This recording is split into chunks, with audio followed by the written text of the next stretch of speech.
Bom, vamos iniciar. Quando eu ouço que a defesa tem a palavra, doutor, confesso que ainda preserva aquele frio na barriga gostoso de sentir. Excelentíssimo senhor doutor juiz de direito, doutor Bruno Henrique Golon, é com muita alegria, com a mais subida alegria que hoje cumprimentamos Vossa Excelência, pois, para a sorte do Wesley, não poderia haver juiz melhor para presidir a sessão de julgamento. Há poucos dias eu disse ao Dr. Cláudio, que é o titular desta vara, e digo a Vossa Excelência também, que conversando com um amigo, que é presidente do Tribunal do Júri, é juiz de direito, eu compartilhava as amarguras e a angústia que o advogado de júri sente quando ele chega no plenário, ele tem que se preocupar, além da defesa do réu, com o procedimento. Maurice Garçon já ensinava que duas ideias conscientes não residem no ser ao mesmo tempo. Então o advogado sofre um déficit nesse momento, prejudicando aquele que está sob a sua defesa. E com Vossa Excelência na presidência do julgamento, eu tenho certeza que o advogado não precisa se preocupar com o procedimento, porque Vossa Excelência funcionou de fato como fiel da balança, não pendendo nem para o nosso lado, nem para o lado da acusação, tentando a todo momento buscar o norte sagrado da justiça. Por isso, doutor, cumprimento da maneira mais efusiva possível, da maneira mais sincera, e estenda os cumprimentos desses defensores à magistratura maringaense. Atualmente presido a comissão do Tribunal do Júri da OAB de Maringá, e lhe digo, eu e a comissão e a OAB estamos à disposição da magistratura maringaense para, no que nos for possível, melhorarmos esse procedimento e esse julgamento. Muito obrigado pela presidência de hoje. Excelentíssimo senhor doutor, promotor de justiça, doutor Júlio César da Silva, acho que é a segunda vez que realmente nos encontramos aqui no plenário. Doutor, também fico muito contente, não por mim, mas pelo Wesley, que está sendo acusado hoje por Vossa Excelência, porque apesar de não concordarmos com o resultado que enxergamos útil a essa demanda, ele não foi desrespeitado em nenhum momento. Para o advogado também é sempre um alívio muito grande quando ele não precisa proteger a honra daquele que está sendo julgado. E Vossa Excelência, apesar de nós divergirmos diametralmente dos pontos de vista desse processo, não desrespeitou. Por isso, doutor, saiba que é sempre uma alegria quando venho ao plenário e sei que do outro lado estará um promotor de justiça da vossa envergadura. Espero que nos encontremos outras vezes. Eu funciono como advogado da assistência de acusação também. Possivelmente ainda esse ano faremos um júri junto. E não só nessas situações, como em qualquer outra, também estarei à disposição de Vossa Excelência e do Ministério Público. Divergimos muito, mas essa defesa principalmente sabe da importância do órgão ministerial. Acabar com ele tendo como inimigo não é bom para a sociedade. É bom que haja esse equilíbrio. Se assim não fosse, tenho certeza que quem pensou no Tribunal do Júri teria excluído um ou outro, deixaria só um falar para dar o resultado, mas não, nós somos necessários. Esse equilíbrio, essa dualidade é que pode, por meio do Conselho de Sentença, entregar um resultado mais justo possível. Por isso, meus mais efusivos cumprimentos também, doutor. Espero que nos encontremos outras vezes.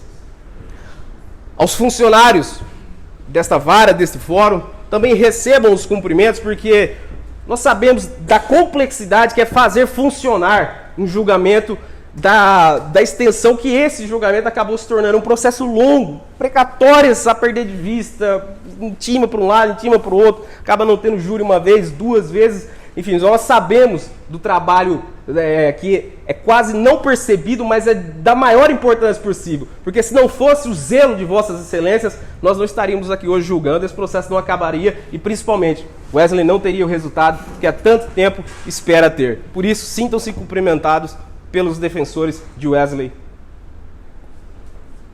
Meus colegas, doutora Gisele, doutor Bruno, já nos conhecemos, já conversamos muito sobre o processo penal, sobre as misérias do processo penal, as angústias do processo penal. E tenho certeza que Luciano está muito bem representado hoje. São advogados da mais alta tecnicidade daqui de Maringá. Luciano teve a feliz oportunidade na alheia do distribuidor da advocacia da Ativa cair no colo de vocês, pois está muito bem defendido. Sempre esteve. A técnica, a gente percebe emanar das petições, porque nos primeiros contatos que tínhamos, era um lendo o que o outro escrevia no processo, e percebia o zelo e a técnica e a preocupação Porque antes de escrever, conheço Vossas Excelências, vão aos livros saber o que eles dizem. Vão aos manuais para não cometer nenhum absurdo, não cometer aquelas loucuras do processo penal que a gente acaba às vezes um mandando para o outro, até para se divertir um pouquinho. Então sintam-se cumprimentados também. Tem de mim, tenho certeza aqui da minha colega, o mais nobre respeito. E estaremos sempre à disposição também para conversarmos, para discutirmos, para ajudarmos quem precisa da nossa ajuda naquilo que é possível, dentro das nossas limitações. Doutora Jéssica Buiar, curitibana, há pouco tempo tornou-se mestra em psicologia forense, em psiquiatria forense, em psicologia forense, perdão. Para mim é um orgulho muito grande hoje dividir a banca com Vossa Excelência, pois a conheço há algum tempo, desde 2018 mais ou menos, e sei do refino da técnica processual de Vossa Excelência e principalmente do traquejo, do cuidado humano que tem com aquele que está sob a nossa responsabilidade. Veja, já conversamos muito sobre muita coisa e numa dessas conversas eu comentei sobre o seu caso com a doutora Jéssica Wesley e ela se apaixonou também pela causa, pela sua história, e se dispôs a vir de Curitiba até aqui para me ajudar a te defender, para também defendê-lo, porque muito do que nós construímos da sua defesa vem do trabalho e do esforço dela e dos vossos alunos, que leve o meu mais fraterno abraço a todos, que muito contribuíram para que a defesa do Wesley fosse efetiva. Então, doutora Jéssica, sinta-se cumprimentado por esse advogado, tenho a alegria de chamá-la ainda de amiga. É mais uma amizade feliz que a advocacia criminal me trouxe. Já conversamos sobre isso. A advocacia, ela às vezes, ela faz pensar se vale a pena continuar advogando, Excelência. Mas quando nos traz essas amizades tão sinceras, essa contribuição para a nossa constituição do ser, a gente sabe que vale a pena continuar e que continuaremos, apesar dos pesares. Meus cumprimentos, doutora.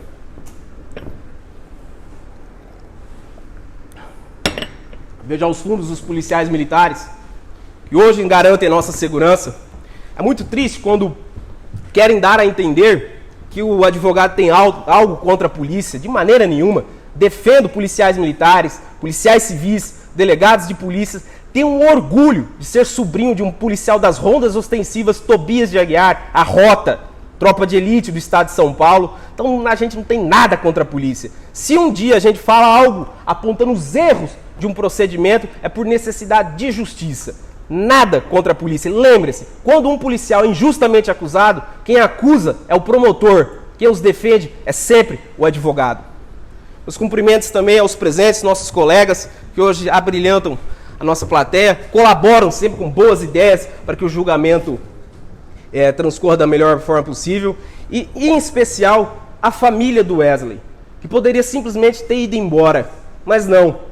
Esse elo que junta vocês é muito bonito de se ver. Os próprios irmãos, no Salmo 33, 133, começa dizendo: ó quão bom e quão suave é que os irmãos vivam em união. Nós vemos a união na família de vocês.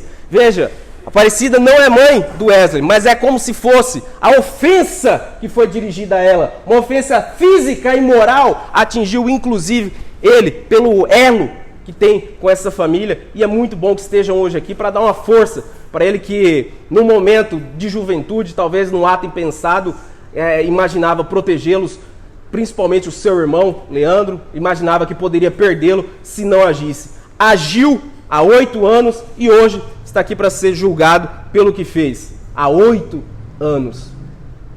Meus cumprimentos, espero com a sinceridade que emana do âmago do fundo desse amargurado coração de advogado, defender não só o Wesley, mas um ente querido de vocês. Wesley, pelo acaso ocasional das coisas, você veio parar em nossas mãos. Eu não advoguei para ti no início do processo, não construí a sua defesa desde o início, recebi o processo da maneira como estava e tentei, Wesley, estou tentando entregar o meu máximo para você, porque nós somos quase da mesma idade, eu sou 1 ano mais velho do que você, e desde o início, quando li o seu processo, quando soube da sua história, pude me ver com sinceridade no seu lugar, imaginando o que é que eu faria.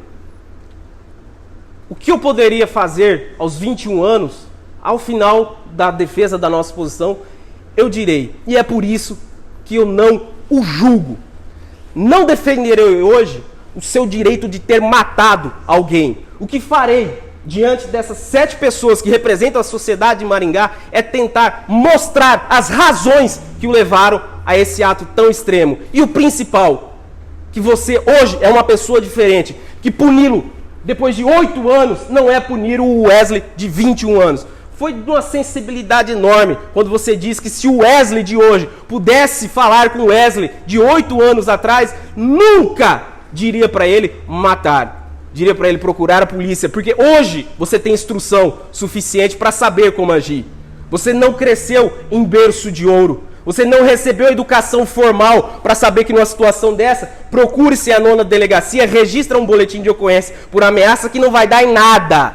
Não tinha essa instrução. Hoje tem. Hoje é um pai de família, pai de 2 meninos, tem a sua família estruturada, seu emprego, sabe das consequências e evitaria a qualquer custo essa tragédia que se construiu e que também acabou te consumindo. Porque é evidente, Euclides não volta mais.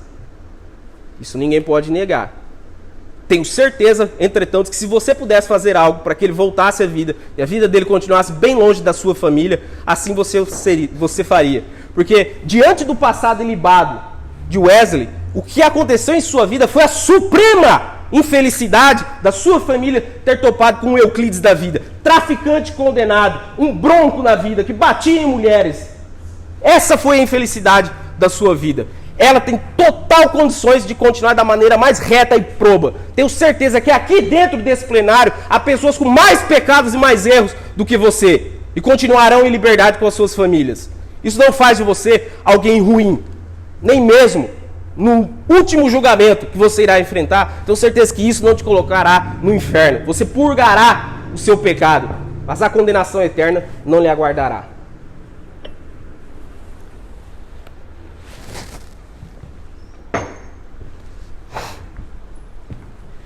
Excelências, sempre cumprimento os jurados por último, por serem os mais importantes do dia.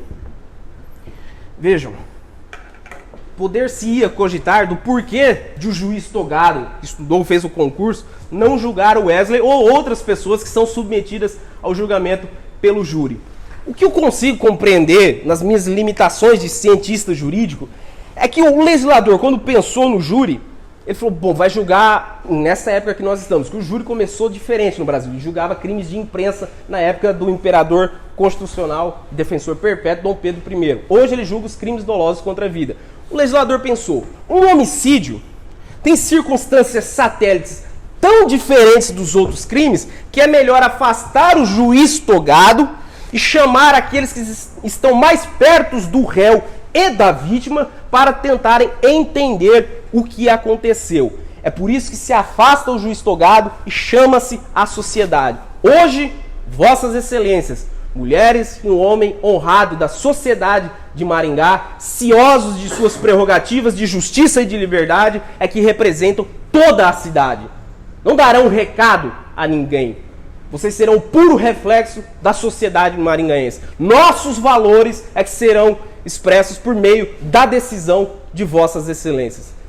Há uma responsabilidade enorme e é por isso que peço, rogo e suplico a vossas excelências que tentem, por algum momento, colocar-se tanto no lugar de Wesley, de Leandro, de Dona Aparecida, de Regiane, do filho de Leandro e também no lugar de Euclides. Tentemos entender o que é que aconteceu. Porque como ensina meu mestre Evandro Lins e Silva, nesses casos em que há quase uma passionalidade, no sentido da paixão, do patos mesmo, da violenta emoção, da emoção que arrebata o sujeito, é preciso examinar o binômio vítima e acusado.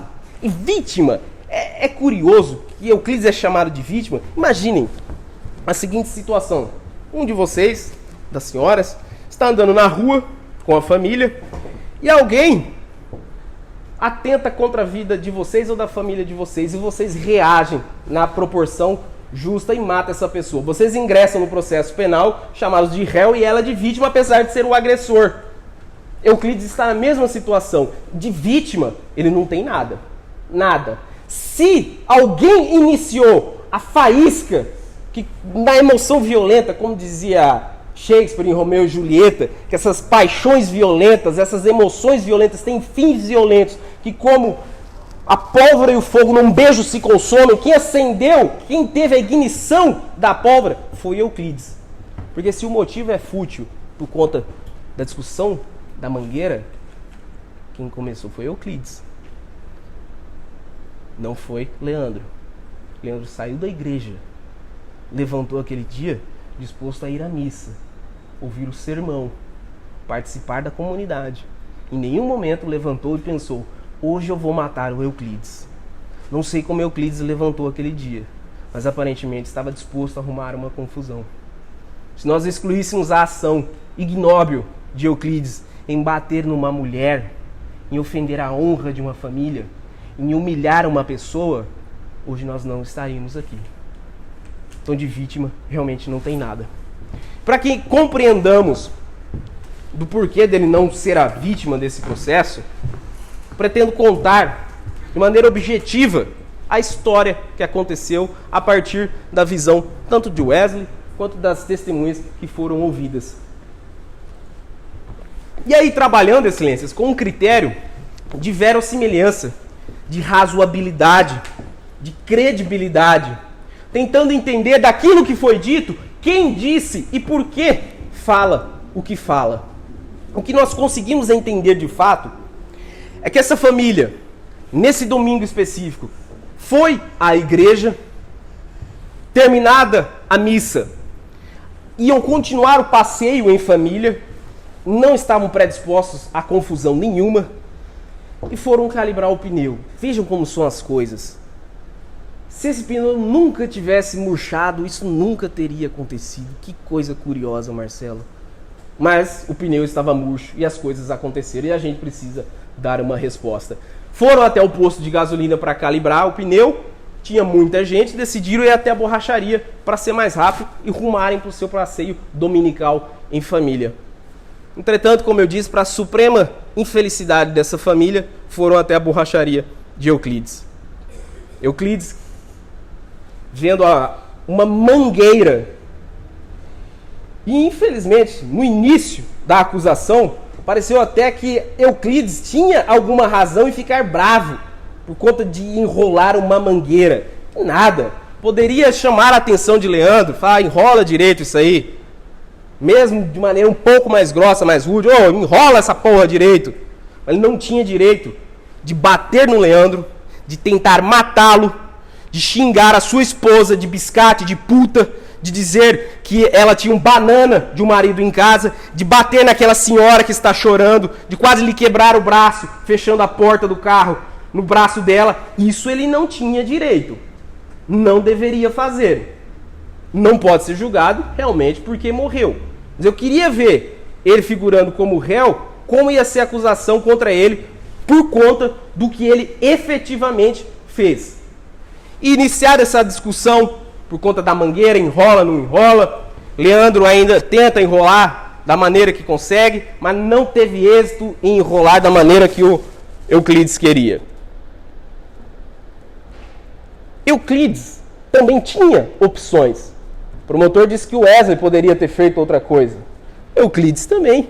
Ou era necessário bater numa família inteira por conta de uma mangueira? Ele poderia ficar bravo? Sim. Esperasse Leandro ir embora e fosse lá e enrolasse ele. Ou mandasse o funcionário dele, que a gente ouviu aqui, enrolar. Era necessário que ele fosse agredir física e moralmente uma família? Evidente que não. Ele também tinha outras opções. Wesley também tinha.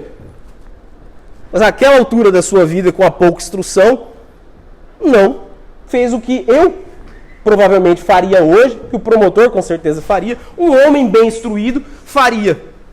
Euclides não, preferiu bater nele num primeiro momento. Ele, para levar essa confusão para longe da sua família, saiu correndo, até diriam que numa atitude covarde, não enfrentou aquele que colocava sua família a perigo, mas tentou levar para longe aquela briga. E Euclides, não satisfeito, pega uma faca, isso ficou provado. Ouviram de viva voz, vossas excelências, que ele pegou uma faca e uma moto para ir atrás do Leandro. E quando encontrou, Leandro torceu o tornozelo, caiu para sua infelicidade, e ele praticamente o atropelou. Não satisfeito, desceu da moto, Leandro no chão, Euclides com a faca na mão, vai esfaqueá-lo. Sabe por que não matou? Porque ele conseguiu, com o pé, jogar a faca para longe, que ele disse que ela inclusive quebrou. Se não, ele teria sido morto naquele momento. Naquele momento. Ele ia receber tanta facada que ele não tinha chance de sobreviver. Nenhuma. Conseguiu, graças a Deus, Leandro, sair daquela situação, foi pro bar, correu, pegou o taco, enfim. Conseguiu sobreviver. E Euclides, não satisfeito, continuou atrás de Leandro, dizendo que ia matá-lo. Inclusive, quando voltou, olhou para a família que ele tinha ofendido e disse: só não matei por dó. Dó nada! Não matou porque não foi eficiente, porque ele conseguiu se defender. Se fosse a vontade de Euclides, ele teria acabado com a vida de Leandro naquele momento. Leandro sai dali humilhado, ofendido, aviltado, e vai para sua casa. Pede para alguém buscar seu carro, porque não queria nem voltar até a borracharia, talvez com medo da briga se iniciar e colocar em risco novamente a sua família, e vai embora.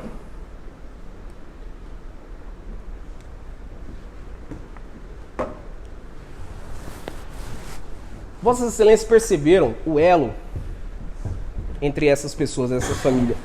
Tem algo de estranho em um irmão que gosta do outro, que tem no outro um confessor, e contar tudo o que aconteceu e desabafar? Nenhum problema. Ele quis com isso provocar alguma coisa? Com certeza não. O que ele quis foi desabafar com seus irmãos.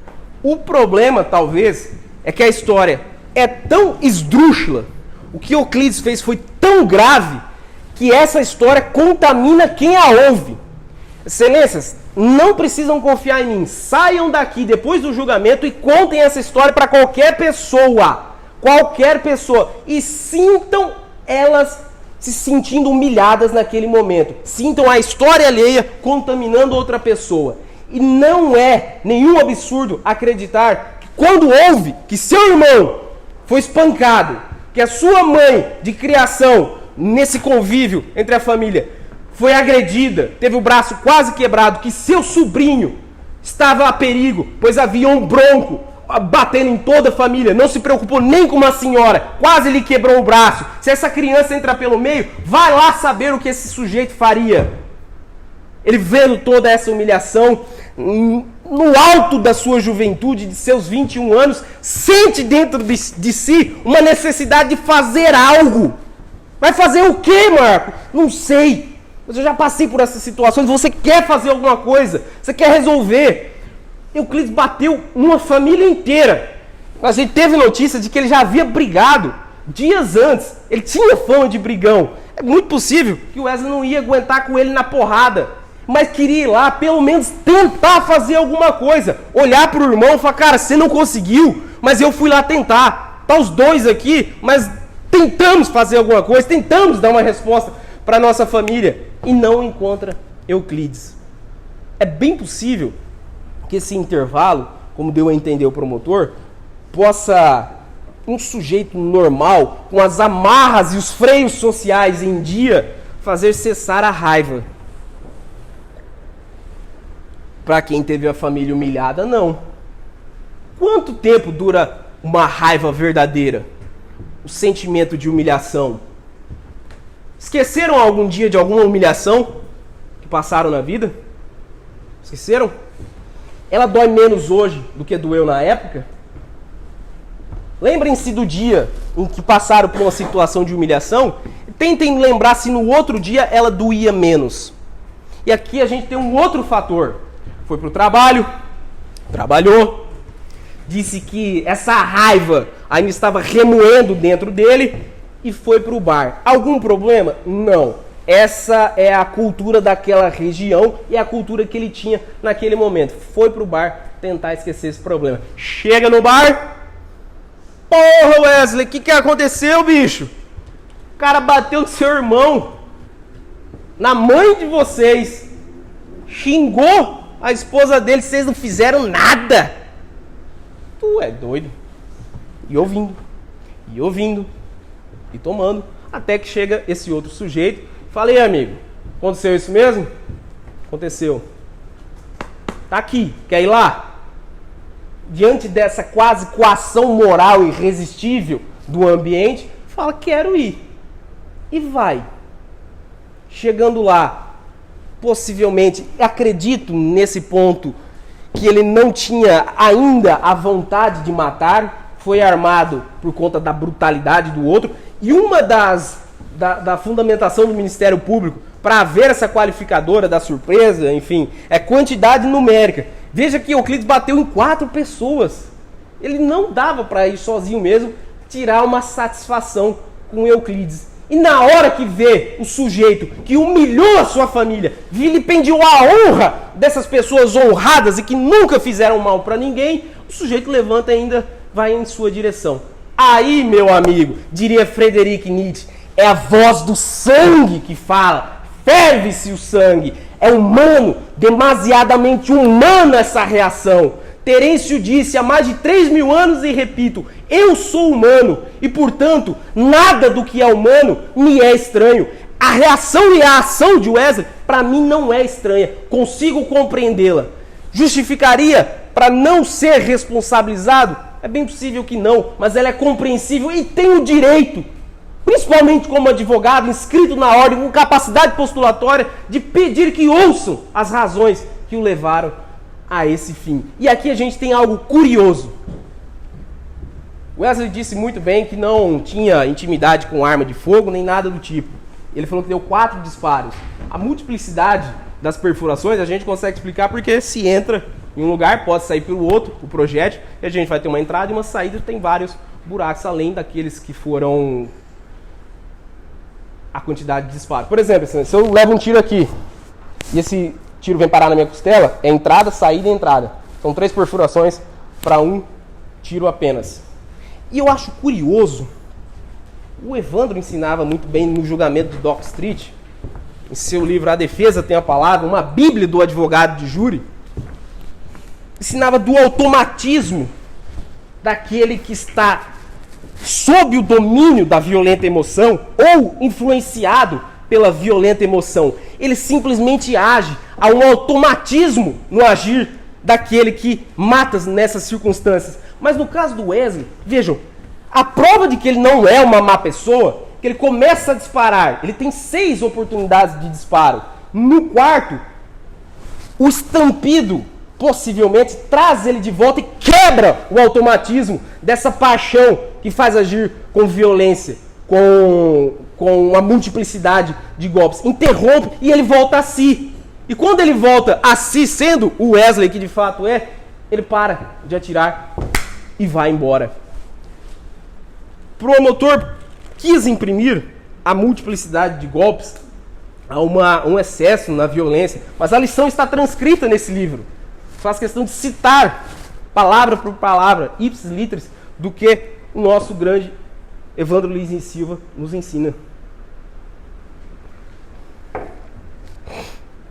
Meu mestre Evaristo de Moraes, dizendo ser idêntica à opinião de Ferri, Enrico Ferri, talvez o maior advogado de júri que já existiu, era um italiano, Corsi, Bonavo, Florian, Melucci e Rhodes escreveu em sua Criminalidade Passional, as folhas 69, quando a boa índole do criminoso, o seu honesto passado, a qualidade moral e social dos motivos e a forma apenas violenta da execução do crime seguida de manifestações de arrependimento que nós vimos aqui, ou de remorso, mostrarem que o criminoso, passional ou emotivo, foi um triste e doloroso episódio na vida normal do criminoso, não há razão para lhe ser aplicada qualquer pena, ainda mesmo que menos desonrosa.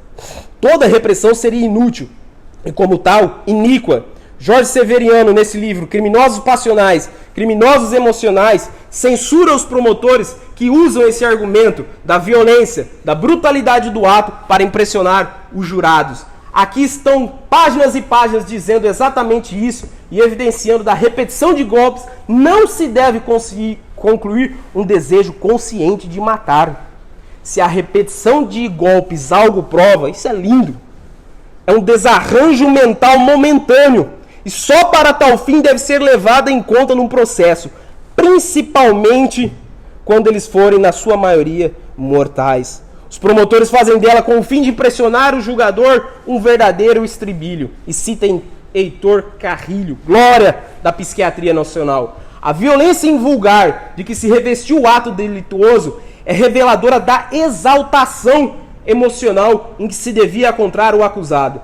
Isso quer dizer que nos passionais não há um cálculo, não há uma avaliação. O seu ato é um gesto de desespero, cometido no momento de exaltação emocional, num impulso irresistível, num ímpeto intolerável e incontrolável. E isso pode acontecer a qualquer um que esteja acorrentado a uma paixão invencível ou a quem reaja a uma agressão moral insuportável.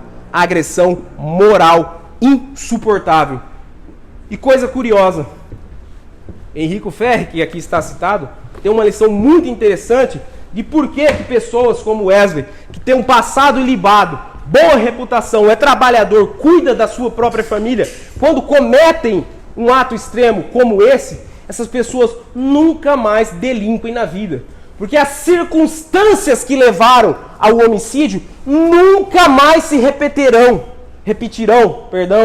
Nunca mais, acredito eu, haverá alguém para bater numa família inteira, chamar uma mulher de puta e biscate, falar que ela tem um banana em casa. Essas circunstâncias nunca mais acontecerão na vida de Wesley e por isso ele nunca mais delinquirá. Ficou claro como água de rocha que ele é útil para a sociedade do Paysandu. Dar uma pena a Wesley nos moldes propostos pelo promotor é a verdadeira injustiça, porque isso faria-se com que fosse rompido os laços já formados por Wesley, tanto os laços profissionais, sociais, de trabalho, os laços com seus amigos, isso seria interrompido no momento que ele seria jogado à prisão. Por quanto tempo? 2, 4 anos? Meu amigo, pena se muda no Congresso. Quem não está satisfeito é só se candidatar a deputado federal, ser eleito e aí tentar mudar o código. Enquanto não existe essa possibilidade, nós devemos se ater aos fatos, dar uma resposta aos fatos. Jogá-lo à prisão seria romper com a vida que já está muito bem estruturada. Seria retirar da sociedade alguém que é útil, alguém que é trabalhador, que cuida da sua família. Não deixa que eles passem necessidade. Não permitam esse absurdo, não permitam que ele seja jogado numa prisão, até porque punir o Wesley de hoje não é punir o Wesley de 8 anos.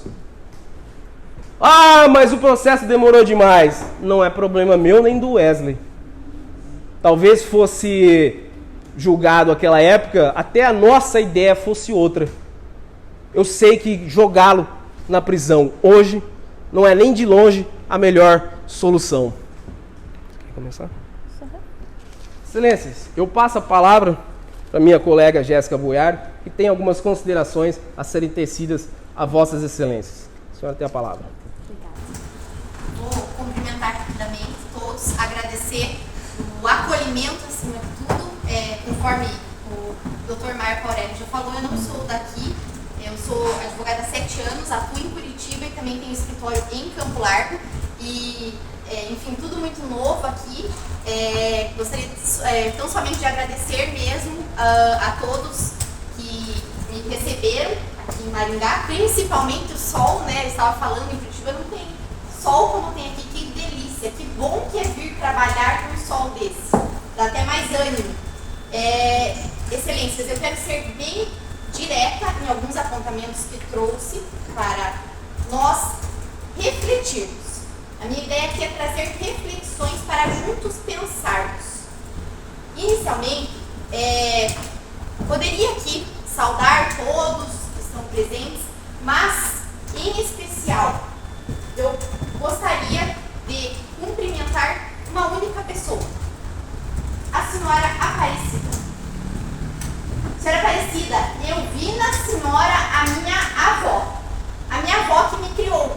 Não foi a pessoa que me pariu, mas foi a minha avó que me criou. E quando a senhora entrou aqui, a roupinha dela parece igualzinho a minha avó. Uma roupinha de quem está indo para a novena, ela voltando da missa, falando chega de briga, imaginei a minha avó.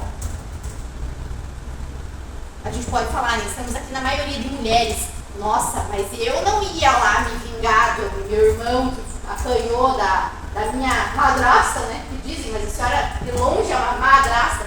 Eu não iria lá como mulher, né? A gente é mais delicada. Eu com 1,5 m, será que eu conseguiria ir me vingar e brigar com o Euclides? Não. Mas a mim cabe fazer um exercício de empatia. E é isso que eu gostaria de trazer, principalmente a nós, mulheres. Sem demérito ao colega, mas por conta dessa delicadeza que nos é ofertada desde o nosso nascimento. Tá? Delicadeza essa que foi esquecida. Quando Euclides olhou para a senhora e empurrou, ele não viu a senhora. E eu não sei como eu faria para ir tirar satisfação se fosse o meu filho fazendo isso com a minha avó. Sinceramente, eu não sei. Mas eu, como mulher, eu sei que se eu chegasse lá, o que ia acontecer comigo? 1,5 m. O borracheiro, brabo, briguento, a mulher dele fala, inclusive, né, doutor? Na audiência, a mulher do Euclides fala, ele era briguento, ele gostava de arrumar briga. Será que eu, Jéssica, teria... Jéssicas? Nossa, nunca vi tanta Jéssica num lugar só. Incrível.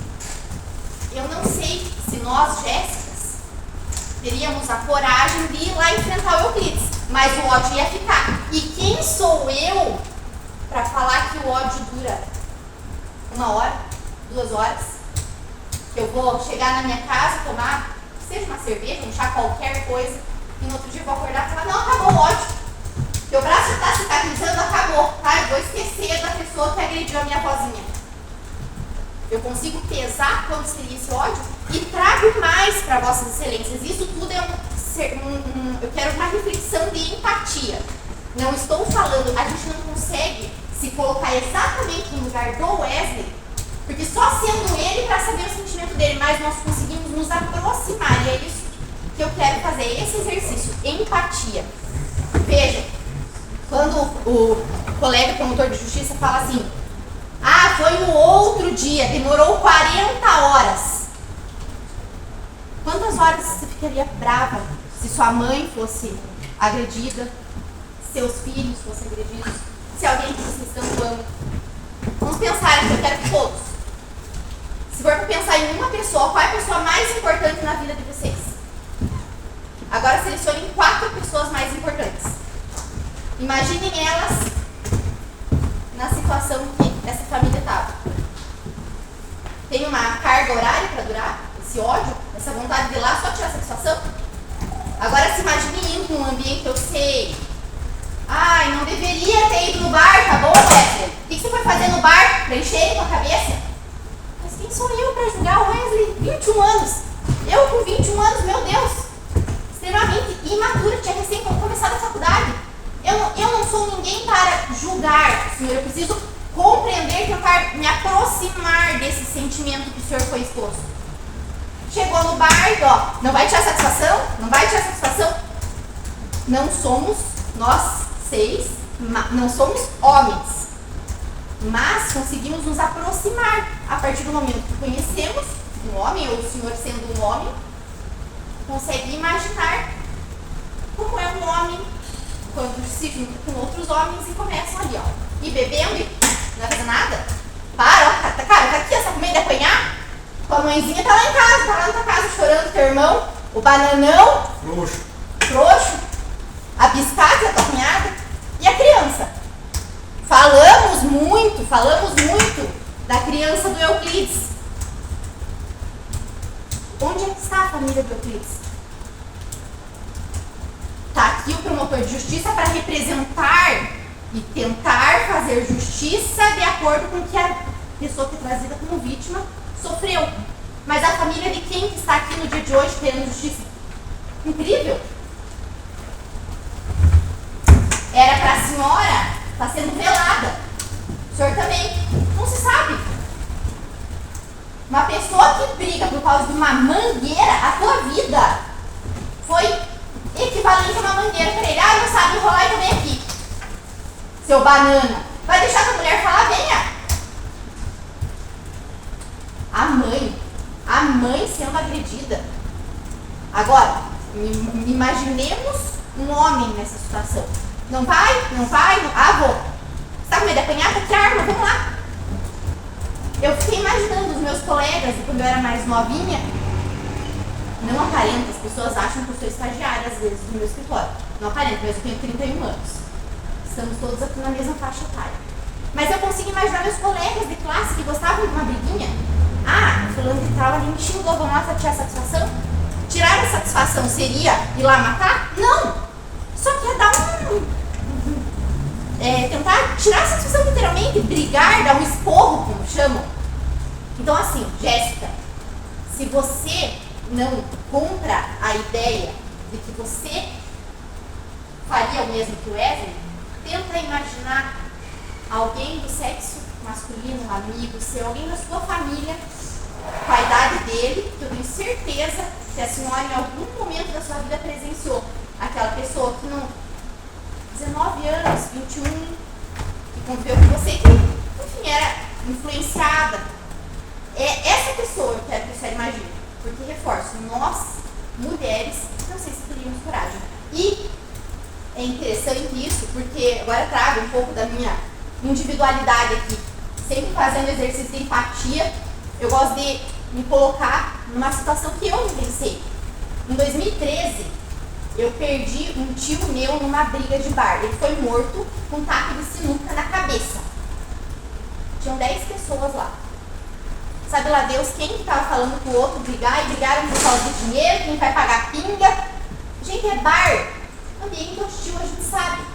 Ah, o Wesley estava no lugar errado. 21 anos, gente.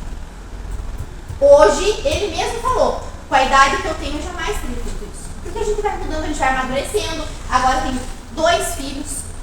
Ah, mas na época você já tinha um. Mas quantos anos o senhor tinha? Menos idade. E na época, eu lembro como se fosse hoje, quando chegou a informação de que meu filho foi morto, a minha família queria ir atrás, queria saber quem que era, e começaram investigações. Ah, mas por que não chamou a polícia? Eu já estava na faculdade, eu podia falar, vamos lá chamar a polícia. Pessoal, eu não sou daqui de Maringá, eu preciso entender, senhor Wesley, onde que aconteceram os fatos. A borracharia é, digamos assim, um bairro um pouco mais nobre. O senhor Wesley, ele mora num bairro mais pobre, digamos assim, com o termo exato para utilizar. Eu vim de um bairro pobre. Em bairro pobre a polícia sequer entra. Agora o que acontece? Mas no local não era tão pobre assim da borracharia. Era só a borracharia que era feinha, vocês viram ali que o motor mostrou. A polícia passou pela borracharia e o que acontece? O dono da borracharia, que era do bairro um pouco melhor, o bandidão, né? Se assim posso chamar o Euclides, que não vejo outro conceito para essa pessoa. Tá tudo bem, já resolvemos. Um cara enorme que morava ali, falando com a polícia. Tá tudo bem, já resolvemos. Pronto, a polícia vai embora. Qual é o crédito que essa família teria com a polícia, gente? Voltando pro bairro deles, lá no bairro deles, amedrontados, em casa, chorando. A mãezinha chorando. Vamos procurar a polícia de volta? O Euclides já falou que tá tudo bem. Então assim, mas tinha que ir num módulo, tinha que ir não sei o quê. Pessoal, olhem que grave a situação que a gente está tratando. É algo muito rápido. E trago essa informação do meu tio, inclusive, que foi morto numa briga de bar. Por quê? Porque na época eu tinha a idade do Wesley quando aconteceu essa situação e eu via a minha família, inclusive os homens, querendo ir atrás de quem de fato matou. Porque, infelizmente, é assim. E principalmente nessas regiões que a gente mora. Então, é importante trazer essa situação justamente para Vossa Excelência entenda. E é interessante porque na época ainda falaram, e você mesmo assim, Jéssica, vai querer ser advogada criminalista? Sim, eu vou. Eu não defendo a pessoa, eu defendo os direitos da pessoa, eu não defendo o que ela fez. O Wesley falou que tá errado. Eu não passei a mão na cabeça dele e falei, não, nossa, não é errado vocês. É errado. Mas quem sou eu para julgar ele na situação dele? A vovozinha chorando, gente, que se machucou. Eu não consigo imaginar se fosse com a minha avó. Não consigo. E até hoje, 2013, 10 anos com meu tio, foi morto. O ódio não passou. Quem sou eu para medir esse desespero, essa humilhação dessa família? Eu não consigo, porque só estando no ambiente em que eles estavam, nas circunstâncias que eles estavam vivenciando, para saber. Passado isso, só para finalizar essa questão, logo que cheguei aqui em Maringá ontem, a primeira pergunta que fiz para o Dr. Marco foi a seguinte: Marco, a vozinha vai ser ouvida? Vocês querem punição maior do que essa família já está tendo? Eu falei, Deus me livre, se novamente ela tiver que ser ouvida, responder a perguntas, reviver toda a situação. O medo que ela teve de perder a família, o netinho dentro do carro. Quem pensou na criança dentro do carro? Alguém aqui falou? O Dr. Marcos só. E aí, vendo toda aquela situação, a mãe dele falou, até hoje ele lembra. Olha o trauma que essa criança viveu. E olha o trauma que poderia ser pior se o pai fosse morto na frente da criança. A vozinha, meu Deus, não consigo nem imaginar. E eu me senti aliviada, porque a senhora hoje poderia estar aqui como testemunha do homicídio do teu filho podia estar morto. A senhora podia estar morta também, não sei. Ou uma lesão corporal, a senhora seria a vítima do processo. Então esse conceito de vítima que vos é trazido no dia de hoje deve ser analisado com muita cautela. Porque precisamos nos aproximar. Ah, mas o Euclides não está aqui para falar o que ele passou. Pobrezinho do Euclides, né? A própria mulher dele falando na audiência. Ele era briguento, ele era estressado, bravo, foi trabalhar bravo. Ah, mas nossa, você pagou para encher o teu pneu? Se já for uma borracharia que paga para encher, ele não dá mais esse favor. Ele tem uma borracharia, tem a mangueira, as pessoas podem usar normalmente.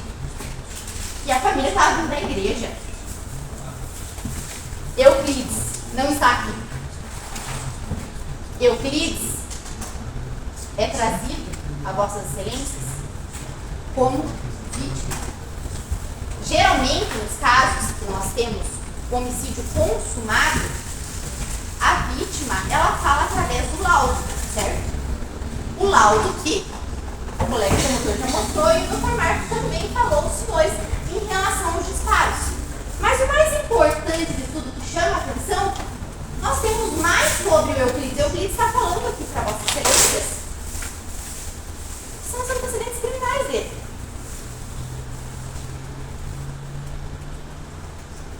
Antecedentes juntados ao processo. Sr. Wesley, foi a única situação que aconteceu na sua vida. O senhor nunca mais fez algo do tipo. O senhor amadureceu, o senhor continuou constituindo a mesma família da época, a tua família não te abandonou, o senhor nunca tinha sido preso. E aqui está o Euclides falando dos autos.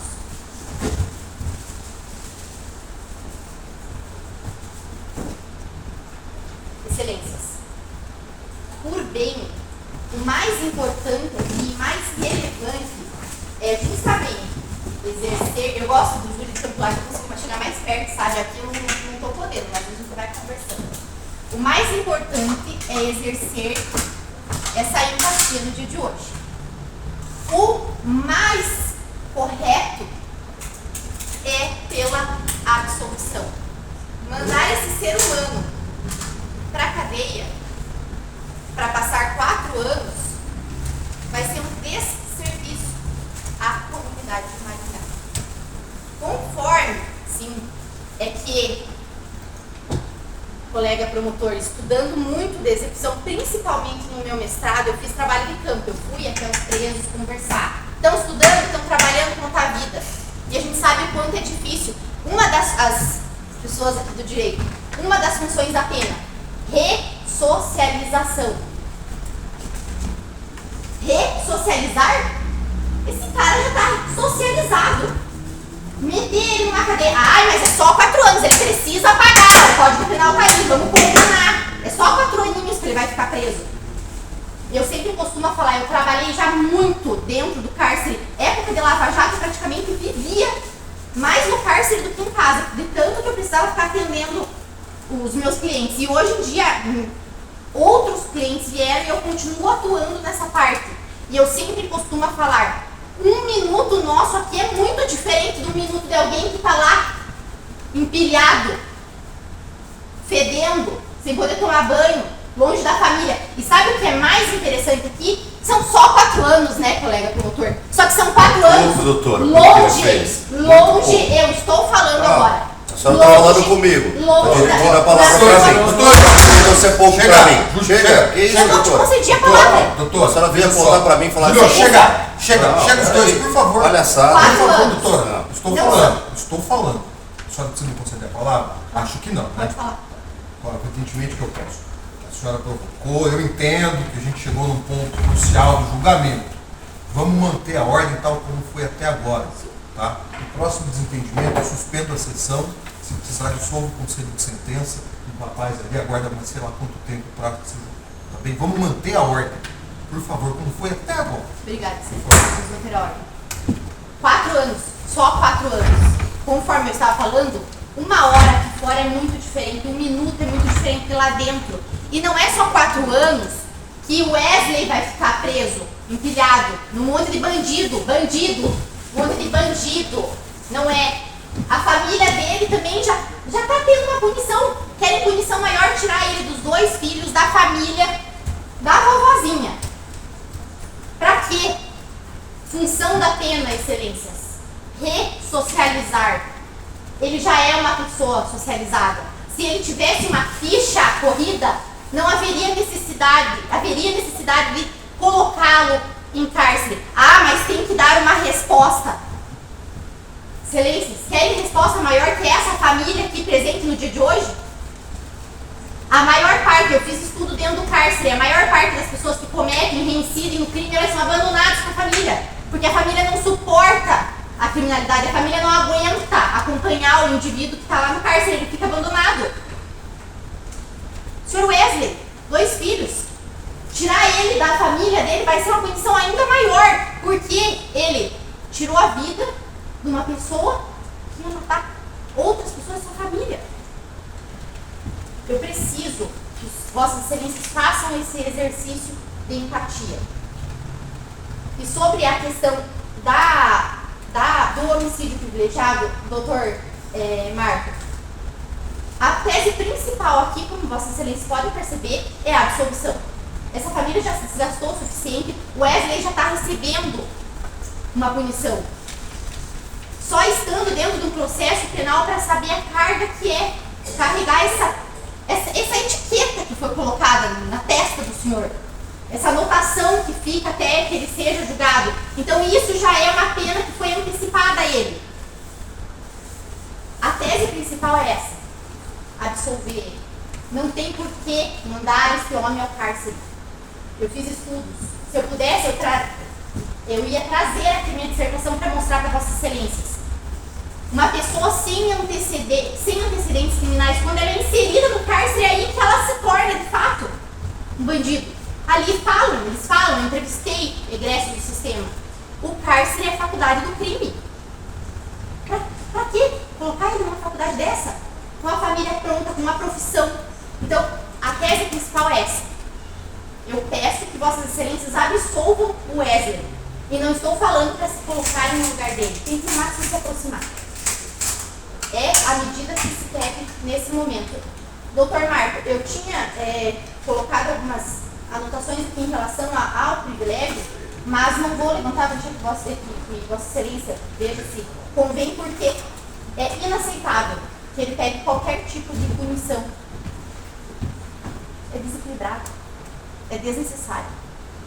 Fazer essa família reviver tudo que já viveu no dia dos fatos, na delegacia, na audiência e hoje aqui. Eu agradeço a atenção de todas e do senhor, tá bom? Espero ter conseguido me expressar. Peço desculpas se houve algum excesso, mas é porque é uma situação revoltante. Eu não me desloquei de Curitiba para cá para simplesmente participar do júri. Eu vim aqui para defender o direito daquele ser humano. Direito esse que tem que ser assegurado a todo ser humano. Direito esse que o Euclides não respeitou. Eu agradeço a palavra e vou devolver ao doutor Marco. Obrigada. Excelências, não acreditem em mim, muito menos na doutora Jéssica. Acreditemos na esposa que Euclides possuía. Ela irá lhes dizer quem era Euclides. Quando o promotor fala em surpresa, primeiro que eu tenho certeza que nem Euclides, quando foi para o outro plano, ficou surpreso com o que aconteceu diante da ação dele. Não houve surpresa nenhuma. Nós temos provado no processo de que ele sabia que isso podia acontecer. Essa qualificadora deve ser afastada de imediato. Mas não acreditem em mim, nem na doutora Jéssica. Acreditem no que disse a esposa de Euclides à época. Mais ou menos, eu liguei pra ele, falei, Nego. Perdão, as coisas sempre acontecem.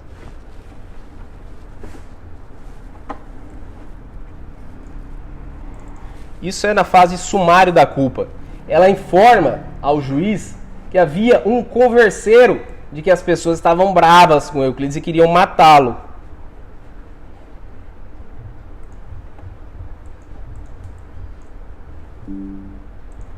Acho que 6 horas mais ou menos, eu liguei pra ele, falei, Nego. Da tarde, Da tarde. 18 horas. Nego. Não, faltava uns 15 para 6. Eu falei, Nego, como que tá as coisas aí? Ele falou, converseiro tem um monte. Porque eu tava preocupada com ele. Aí ele falou, converseiro tem um monte. Diz que os caras vão comprar revólver pra matar eu, mas não mata não. Mata nada. Não dá nada, dei um pau nele já, rapaz. Se vier aqui, eu dou outro. Ele estava ciente do que poderia acontecer. E ela diz mais. Diz que o marido foi avisado e que ele era briguento. Inclusive, quando ele estava fazendo socorro, diz que chegou uma mulher lá e falou assim pro pessoal do posto, cadê o borracheiro? Aí eles falaram assim, o borracheiro foi fazer um socorro. Aí essa mulher pegou e falou assim, você sabe se ele vai voltar? Aí os meninos do posto falaram, provavelmente sim, porque ele já tá cedo ainda. Mas eu não sei quem que é essa mulher, eu estou falando tudo que eu sei por boca dos outros. Podia ser algum cliente que estivesse lá para atender alguma coisa também. Pode ser também. Você também. Mas então quem passava lá, segundo comentário, que comentário, avisaram ele lá, não vem porque o pessoal está passando não aqui. Vem, quem que era o pessoal que estava passando diz lá? Que é os meninos que matou e diz que o pai desses rapazes. Seu marido nunca tinha tido nenhum desentendimento com ninguém, é isso? Meu marido ele era assim. Ele era meio bravo. De vez em quando ele vivia brigando lá. Eu vou falar a verdade. Seu marido tinha medo? Porque meu marido era assim, não tinha medo de nada. Será que era previsível que isso ia acontecer? Se contar para qualquer pessoa o que aconteceu, que o Euclides fez, era previsível? Havia surpresa? E é capaz dele morrer até na nossa frente. Porque os caras, eu tenho certeza que se ele não morresse na segunda, os caras tinham matado ele no domingo mesmo. Vamos saber o que a viúva diz que Leandro fez no dia, quando Euclides batia nele. Naquele dia que seu marido noticiou que tinha brigado na borracharia, ele estava machucado. Tava. Aonde que ele estava machucado? Na boca. Na boca? É. Ele falou se ele tinha levado um murro. Não, o cara pegou uma chave da porta, a chave de fenda, e deu nele para se defender. Porque ele estava tentando abrir a porta para eles brigar. Vou colocar de novo para os senhores e as senhoras entenderem qual que era a dinâmica. Ele estava tentando se defender e Euclides indo para cima para continuar batendo nele. Naquele dia que seu marido noticiou que tinha brigado na borracharia, ele estava machucado. Tava. Aonde que ele estava machucado? Na boca. Na boca? Ele falou se ele tinha levado um murro. Não, o cara pegou uma chave da porta, a chave de fenda, e deu nele para se defender. Porque ele estava tentando abrir a porta para eles brigar. E não acreditem na viúva também não, vamos acreditar no policial. Onde é que você bota? Que foi ouvido hoje. Onde fica melhor? E nos trouxe informações importantíssimas sobre principalmente o motivo. Veja que a própria viúva consegue entender o motivo que fez o Wesley agir. Deixa eu voltar só nessa. Esse crime A senhora tem como dizer qual foi o motivo? A briga. Essa briga, Essa briga. Que aconteceu um dia antes. Um dia antes. Senhora viúva, qual foi o motivo pelo qual Wesley matou? Diga-nos, por gentileza, o motivo. Foi uma porca miséria de uma mangueira? Qual foi o motivo? Que crime? A senhora tem como dizer qual foi o motivo? A briga. Essa briga, Essa briga. Que aconteceu um dia antes. Um dia antes. Nós não vamos acreditar nela, não. Vamos ouvir o policial, que também consegue nos dizer por que isso aconteceu. E é uma coisa sensacional quando ele fala, excelências. Foi? Depois que aconteceu tudo isso, o Wesley, ele ficou preso, como o senhor falou, foi 1 ou 2 meses? Acho que um mês. Depois ele saiu. Ele deu algum trabalho para a polícia lá em Paysandu? Nenhum.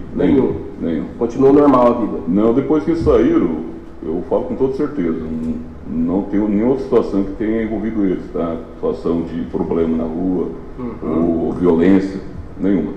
Ele não tem o perfil violento desde que... Não, eles agiram, acho que a situação aconteceu, acho que naquele momento de estresse ali, quando eles ficaram sabendo da agressão contra a senhora, parece que foi o que ocasionou, motivou eles, aquele estresse.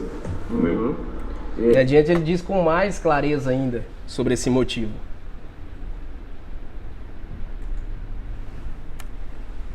De 2008 a 2010, mas o crime eu não tenho conhecimento. Tá.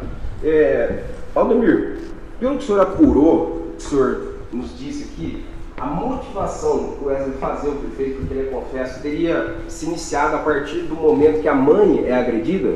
Sim, parece que o Leandro Silvério desabafou com ele, teria sido agredido e agredido a mãe dele também, aí foi onde isso, ele acabou, eu acho que calculei que se dão muito bem como irmãos, né? E foi, eu acho que a motivação central foi essa. Entendi. Terminado. Vocês percebam, não sei se notaram, que o próprio policial, não que ele diga, que legal o que o Wesley fez, mas ele consegue entender o que levou ele a agir. Qualquer um, repito, excelência, que tenha contato com essa história, consegue compreender os motivos que levaram o Wesley a matar. Qualquer um é contaminado com essa história. Diante de tudo que a gente ouviu, a conclusão mais acertada é que o Wesley agiu para proteger 4 pessoas que ali estavam. Ele não agiu com a intenção do homicida, não levantou aquele dia de manhã, falou que bonito o céu, hoje está um bom dia para matar um borracheiro. Não foi isso que aconteceu. Não foi. Foi crescendo dentro dele essa raiva por ver a família humilhada, vilipendiada, que acabou fazendo com que o Wesley agisse. E vejam bem, borracharia simples, humilde, é bem verdade. Trabalhar numa borracharia simples e humilde autoriza alguém a espancar uma família? Ser simples é sinônimo de ser bronco? Não. Podia ser uma pessoa simples, pobre, não sei. Não conheço Euclides e dou graças a Deus por nunca tê-lo conhecido.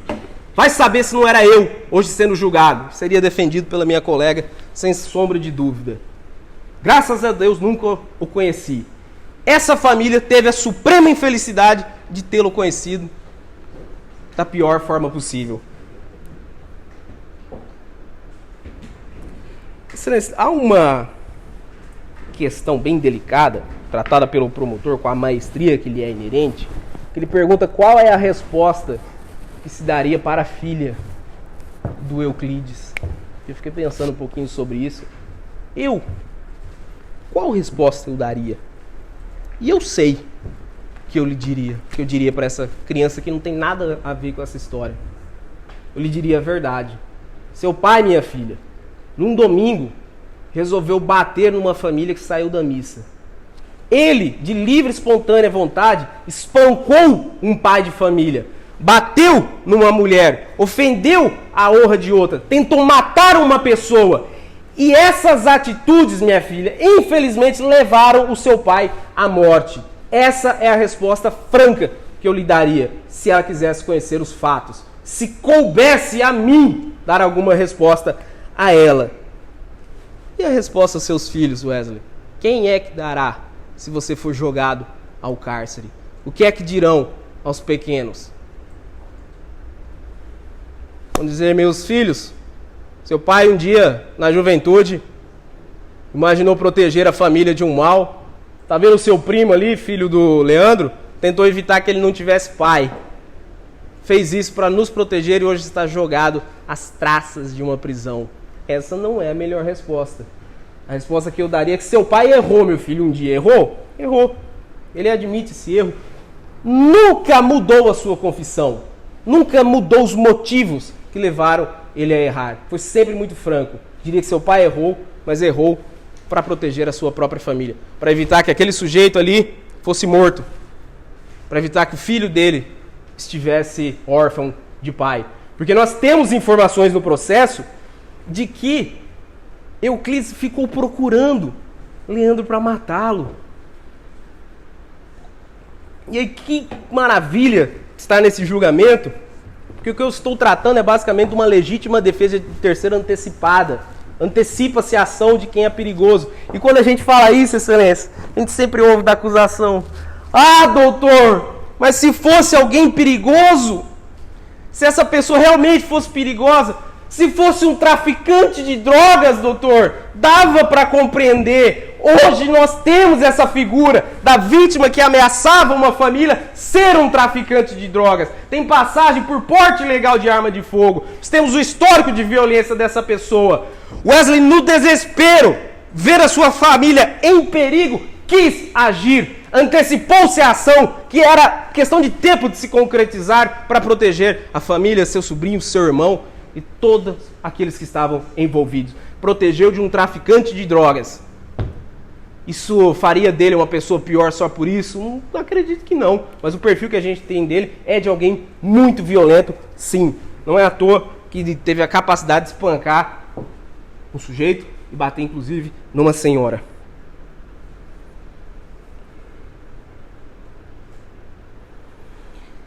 E aí, excelências?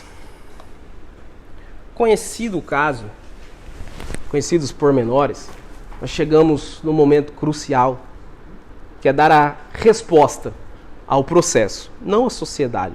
Vossa Excelência já são a sociedade e não precisam dar satisfação a ninguém. O que o acusador lhes oferece é uma saída talvez mais confortável.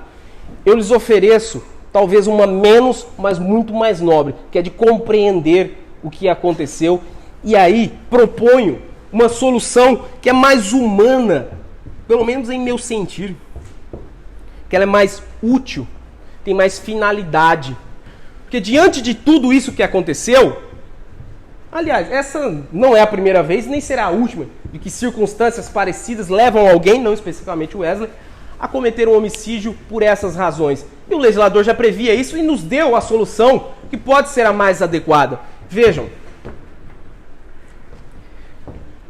nós temos a figura típica do homicídio, que é matar uma pessoa. É o tipo penal mais perfeito que existe. É matar uma pessoa, ninguém tem dúvida sobre isso. Estão acabando com esse artigo nos seus qualificadores, mas tudo bem. No seu parágrafo primeiro, ele traz a seguinte situação.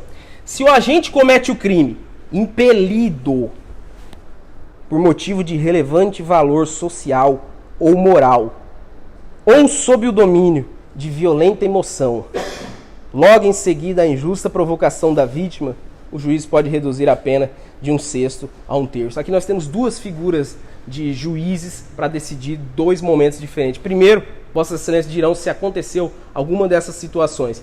Se o Wesley agiu impelido por motivo de relevante valor social ou moral, ou se ele agiu dominado por uma emoção violenta logo após a injusta provocação da vítima.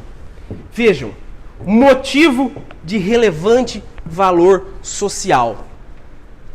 Pegando os livros de direito penal, não há uma conclusão muito objetiva quanto a isso. O que dá para compreender é que seria um motivo que liga a sociedade como um todo.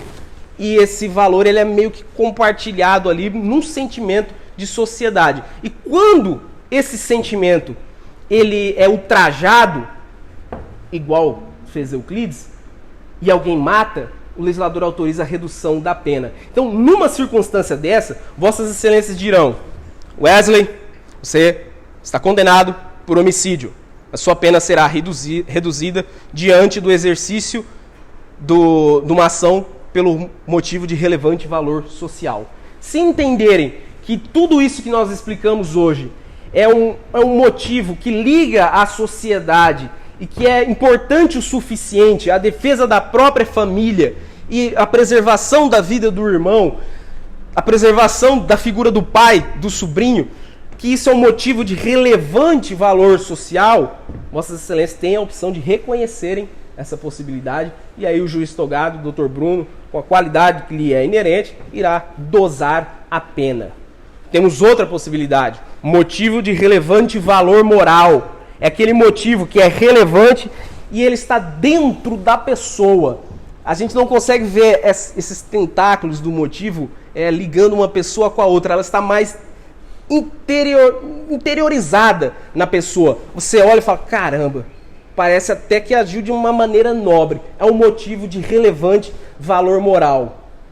Vejam, ter a família espancada, humilhada, vilipendiada, aterrorizada pela ameaça constante de alguém que procurava o Leandro para continuar batendo e possivelmente matá-lo, agir nessas circunstâncias parece-me um motivo de relevante valor moral. Vossas excelências não estão dizendo que as coisas não aconteceram.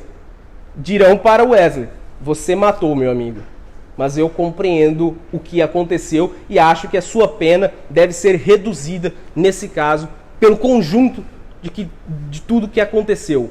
Esse é um motivo de relevante valor moral. Nós temos outra opção ainda para entregar um resultado mais útil para a sociedade, que é dizer que o Wesley agiu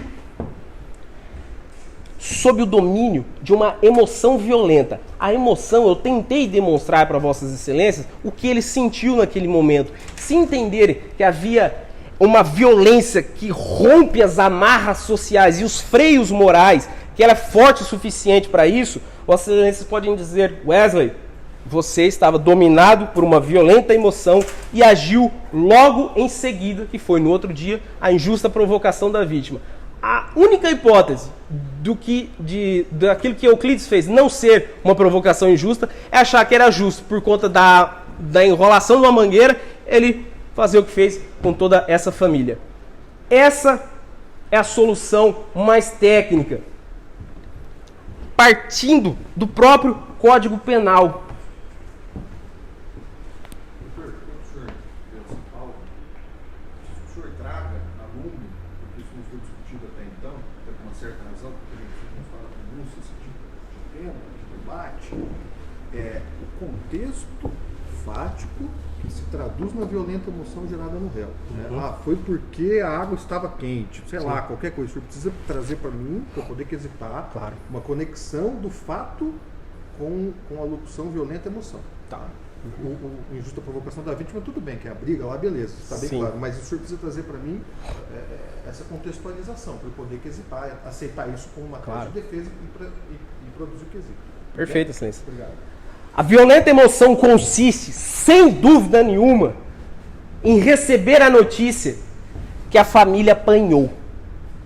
A violenta emoção é criada dentro de Wesley a partir do momento que ele sabe que o irmão foi espancado, que a senhora Aparecida sofreu lesões, quase teve o braço quebrado, que a sua cunhada foi desrespeitada, que seu sobrinho estava a perigo. Esse conjunto é que constrói a violenta emoção. E emoção violenta, ela é curiosa. Tem pessoas que querem que ela vá nascendo de pouquinho. Não é como a chuva, que cai um pingo, você sente, cai outro, você sente, você vai sentindo. Cara, violenta emoção é igual pular numa piscina gelada. Ela acontece de uma vez. Ou alguém tem dúvida que quando ele recebeu essa notícia bárbara, de barbaridade mesmo, criou-se uma emoção que tomou conta dele e fez com que as amarras sociais fossem rompidas e os freios morais fossem suspensos por algum momento. Nisso que consistiria, doutor, a violenta emoção. Essa é a análise do Marco Aurélio advogado. Isso é o que eu proporia num parecer. Entretanto, a magia do júri é sensacional, porque vossas excelências podem ir além sem dar satisfação para ninguém. Excelências, se diante de tudo que ouviram, de tudo que conhecem sobre esse caso, olharem para o Wesley, que não é nenhum traficante de drogas, não é uma pessoa perigosa, é alguém trabalhador que respeita e protege a sua família, diante de tudo que aconteceu, se quiserem absolvê-lo, não farão injustiça nenhuma, não estarão dizendo que o fato não ocorreu, não dirão que Euclides vive, não dirão que não foi o Wesley que matou, dirão o seguinte: foi você, meu amigo, mas diante de tudo que aconteceu, eu não acho que você deve ser penalmente responsabilizado. Podem absolvê-lo, que não haverá nenhuma injustiça. Como eu disse, essa é a solução que imagino como advogado.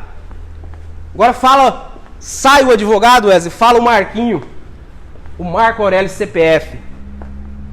Tendo 21 anos, Wesley, passando pelo que você passou, vendo o que você fez, eu não teria coragem, fora essa beca, de lhe condenar. E tenho certeza, Wesley, tenha certeza que saindo daqui estou pronto para lhe apertar a mão como um amigo. Conheço, pelo que a gente conversou sobre esse processo, pelos encontros que tivemos, você não é uma pessoa ruim. Você não merece ir para a desgraça de uma cadeia. Estou pronto para ser o seu amigo. E tenha certeza que quando tudo acabar, porque um dia vai acabar, e você estiver diante do derradeiro julgamento, nem mesmo Deus lhe mandará para o inferno para passar a eternidade naquele lugar. Você irá purgar o seu pecado e tenha certeza que descansará na eternidade, mesmo ao lado de Deus.